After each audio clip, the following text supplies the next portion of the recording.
네, 안녕하십니까. 소개받은 서울의대 유희정입니다. 엑스포 잘 즐기고 계시나요?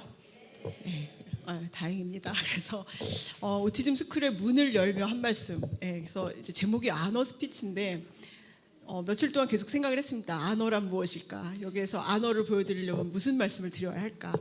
생각을 해보니 제가 이제 여러분들 앞에 이렇게 서 있다는 것 자체가 아너인 것 같고요. 그래서 3년째 여기 계속 오고 있는데 이렇게 올 수 있다는 거, 그리고 이 오티즘 엑스포의 발전을 계속 이렇게 목격하고 있다는 거 자체가 아너이고, 저의 아너이자 여러분들 모두의 자폐인 가족들의 아너라고 생각합니다. 그래서 무슨 말씀을 드릴까 오티즘 스쿨을 열며 좀 고민을 하다가 그런 생각을 좀 하게 됐습니다.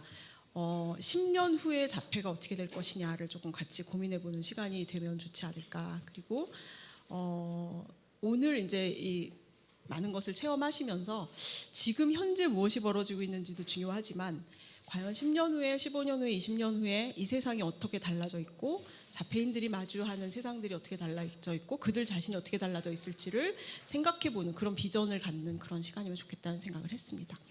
무엇이 달라져 있을 것인가? 아마도 지금 앞에도 뉴로다이버시티 강의를 많이 들으셨고, 이틀 내내 걸쳐서 뉴로다이버시티 얘기를 굉장히 많이 들으시게 될 겁니다. 신경 다양성이라는 건데, 자폐가 어떤 동떨어진 어떤 뭐 치료해야 되는 어떤 상태가 아니라 이게 그냥 인간이 가진 다양한 모습 중에 하나이다라는 관점이죠. 그래서 당사자 운동에서 시작을 했고, 당연히 이제 가족들도 거기 참여를 하고 계시고 하는데, 우리나라는 아직 뉴로다이버시티가 아직 초기 단계라고 볼 수 있지만, 이제 외국의 해외 학회를 가보면 정말 뉴로다이버시티를 빼고는 아무것도 얘기할 수가 없습니다. 그 얘기는 뭐냐면, 우리나라에도 곧 그런 당사자 중심의 어떤 흐름이 올 것이고, 그게 아마도 주류 중에 하나가 될 것이다라는 예측입니다.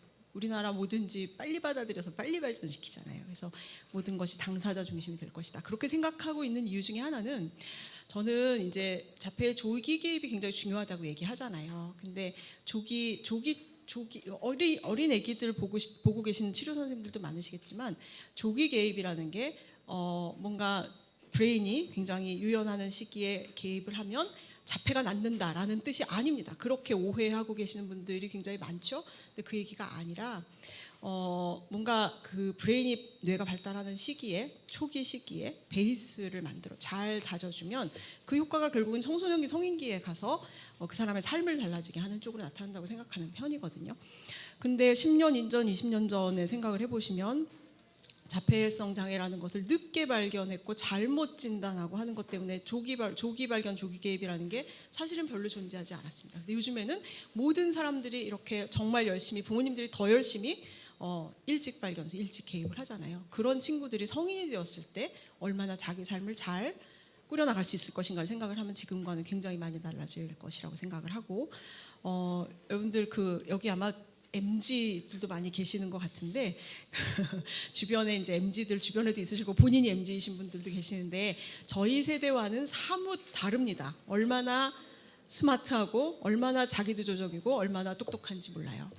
우리 자폐 아이들도 MZ들이 있을 거고, 그 다음 제너레이션도 당연히 있을 겁니다. 그래서 그들이 앞으로 본인들의 인생을, 본인들의 삶을 얼마나 잘 주도해 나갈 수 있는 방향으로 발전할 것인가 생각을 하면 훨씬 더 당사자 중심의 운동은 빨라질 것이고, 그런 움직임이 더 가속화될 것이고, 전문가들 또는 이제 정책을 만드시는 분들도 더 이상은 자폐성 장애인들을 시혜적인 시각으로 보는 것을 조금 관점을 바꾸셔야 하는 시기가 곧 오지 않을까.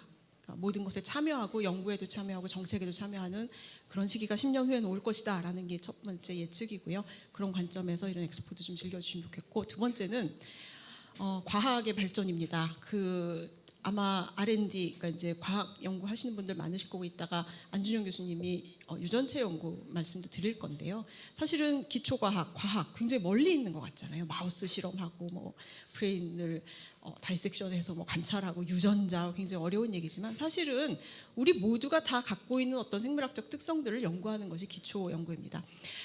과학 연구들을 입안하시는 분들 만나보면 자폐성 장애 발달 장애에 굉장히 많은 관심을 가지고 있다는 것을 알 수 있고 정말 모든 과학기술 연구에 우리나라에서 시행된 모든 과학기술 연구의 발달 장애는 어떤 방식으로든 화두에 오릅니다. 그래서 아마도 그 발전도 굉장히 많이 일어날 것이고 10년 전만 해도 자폐를 일으키는 유전자 몇 개 없었거든요. 지금 굉장히 많은 것을 발견했고 아마도 앞으로 훨씬 더 많은 것이 발견될 것이고 그것이 예를 들면 뭐 약물이라든가 생물학적인 개입에도 연결이 될 겁니다. 근데 아마도 이 모든 다양한 자폐성 장애를 다 커버하는 모든 사람들을 다 똑같이 도와줄 수 있는 것은 10년 안에 나오긴 힘들 겁니다. 그러나 아마 최중증의 장애를 가진 사람들은 분명히 도움받을 수 있는 생물학적인 어떤 인사이트를 갖게 될 것이라고 생각합니다.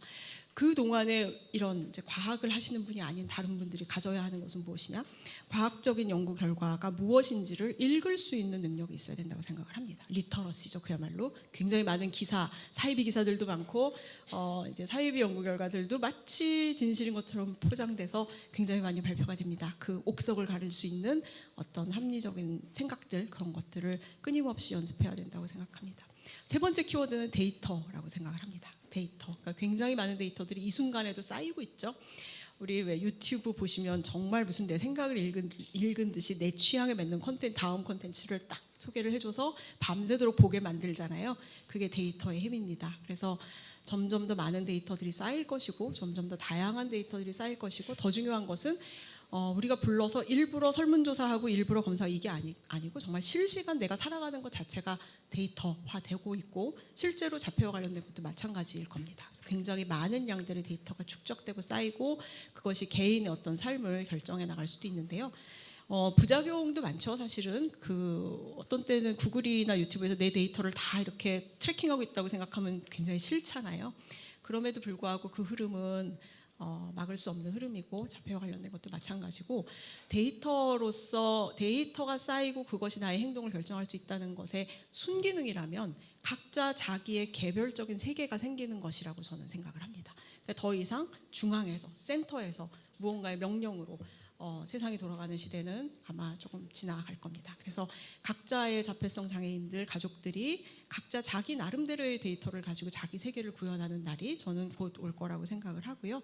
우리에게 필요한 것은 무엇인가? 그런 데이터들이 너무 예를 들면 어떤 특정한 개인, 특정한 기업으로부터 독점당하지 않고 이게 결국 많은 사람들을 이롭게 할 수 있는 순기능으로 선순환할 수 있게 잘 모니터하고 감시하는 역할을 해야 된다고 생각을 합니다. 그래서 오늘 제가 말씀드리고 싶은 10년 후의 자폐, 당사자 중심성 그리고 굉장히 급격하게 발달할 수 있는 과학의 발전 그리고 정말 우리와 함께 살아가고 있는 모든 데이터들 그런 키워드를 가지고 오늘 오팀스쿨을 들으시고 부스도 체험하시고 하시면 조금 더 재미있는 시간이 되지 않을까 그런 생각이 들고요. 하여튼 이런 축제 장에 함께 하게 돼서 저도 기쁘고 감사합니다. 의미 있는 좋은 시간 되시길 바랍니다. 감사합니다.